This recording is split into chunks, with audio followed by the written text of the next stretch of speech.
So today I wanted to show off the brick model railroader Thrall 61 foot 1 inch, if anyone's counting the inches, bulkhead flat car.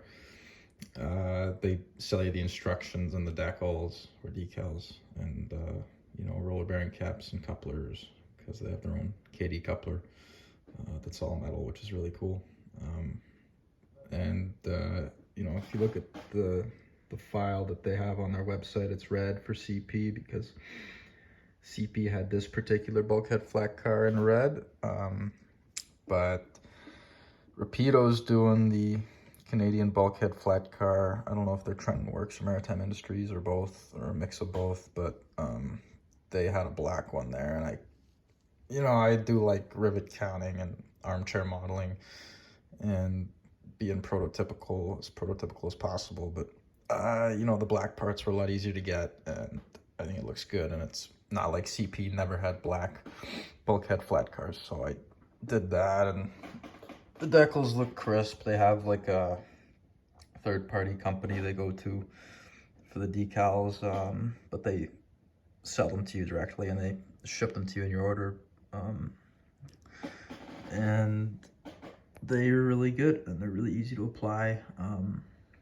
They're all relatively small, but look, you got the 1/2 inch. I don't know what HF stands for, not high frequency. Definitely not that. Comp shoes, compression shoes. I don't know everything. Reporting marks, load limits, the CP logo, and you can see the roller bearing caps too here. And what's cool is they roll, and the lumber load was actually a separate add-on. My desk here is kind of slanted, so that's why it was rolling there, but everything turned out really crisp. The lumber load was a separate add-on, so it comes off. Let me just show you here. There are these little Lego wooden pallets that they've replicated really well. And look at the decal there. It came off really nicely off of the laminate sheet that they have it on. And you just want to make sure they're straight when you're putting them on, but as long as you do that, it turns out really well. If you look at the actual model here, and it's relatively resilient. They did a pretty good job modeling the underbody too. Like, the trucks are pretty well done. I want to say it's a Barber truck, S2 or whatever. They got the air reservoir, the triple valve. I don't know if you can see it because it's all black here, but that's the triple valve. That's your air reservoir, and some plumbing. There's tubes here, here, and here. And I think it was Glenn from BMR that designed this, or maybe KLN Glenn, I don't know. But they do a really good job. They're getting a lot of traction here, because I don't know if you guys follow the Blue Nami release, but Soundtracks just put out a YouTube video. And they built the SD40 that these guys made, and it looks really cool. I'm gonna buy it sooner than later.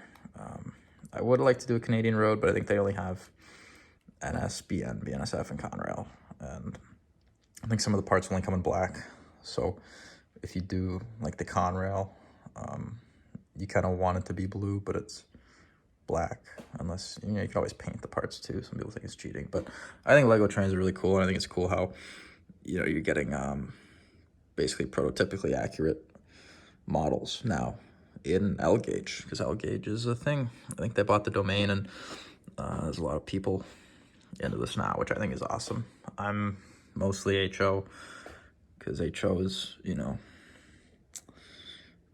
basically the most selection, and it's a pretty good value, all things considered.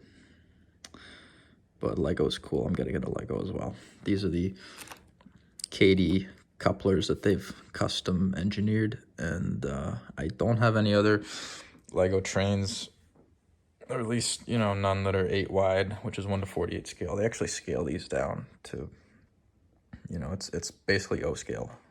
The track's not quite O scale. I want to say it's narrower, but it's basically O scale. It's 1 to 48 scale. These guys scale it down to a plate, which if you guys don't know what that means, is this is 1 plate. See here, it's less than a centimeter. You know, studs, plates. It's for Lego. They scale it down and try to be as accurate as possible. It takes months and months, if not years, for these guys to put these kits out, and I think they're awesome. I will be buying them forever, hopefully. You know, contingent on my net income, but for now, I just wanted to share this with you guys, and I hope you enjoyed it, because I'm really happy with this, and I'm not endorsed or anything, but you know, it would be cool to you know, be involved with those guys, make my own Lego train someday. But yeah, we'll see what happens. All right, have a good one, guys.